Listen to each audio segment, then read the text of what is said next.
Discussão relacionada com a quantidade de câmara em hotel na All Inclusive frente à porta do Parlamento AWE. Consequentemente, o governo informa a órgão mais alto de nosso país de seu plano de visão para o hotel na All Inclusive também. Tudo isso aqui tem esforço para cambiar manejo por meio de lei para evitar que todo hotel tome rumo de pagar solo suma para câmara, comida e bebida junto. Tur 3 fracción en Parlamento atender presentación de gobierno en cual el Ministro de Turismo y Ministro de Salud a presentar proposición de cambio de lei que sostén de Aruba Tourism Authority.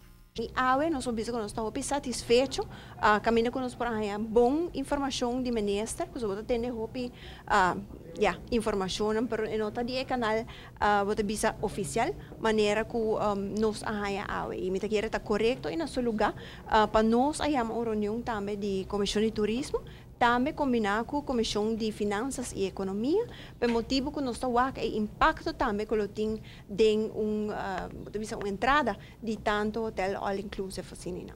En realidad, el gobierno quiere promover un balance entre turistas que paga para cámara só y otros servicios separados y turistas que prefieren paquete de all inclusive.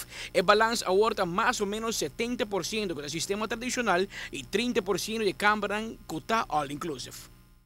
O balance, ministro, não pode contestar essa pergunta, porque nós podemos que é mix de acomodação que você oferece na turista, que está vista isso, que é mix ideal para o país Aruba e se ela vê que o estudante tem que demonstrar se é mesmo para não contesta, o que se ela contestar é mix que tem atual que está 30% all inclusive e 60% Transient Hotel, European Plan e Timeshare.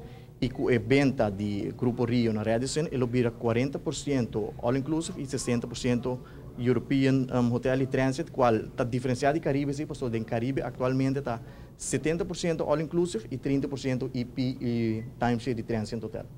A reunião de mesa gana de bom ambiente em qual fraccionam a intercambiar de ideia, a debatir algum pensamento e a elogiar uma nota melhoração. Lo que me comenta é algo hybrid, dus mix que por mantener el concepto de all inclusive, pero según proporcionalmente según la demanda de mercado. Entonces, también queda posible, pero también ahora regular con por ejemplo, un hotel, los ciertos porcentajes só.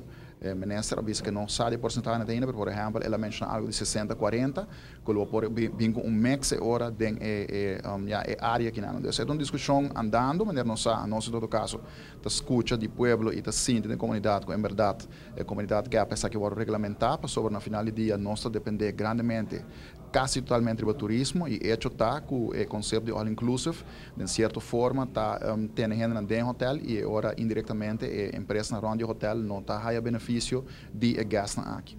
Amita Patrick Pascal, para ATV, Canal G5.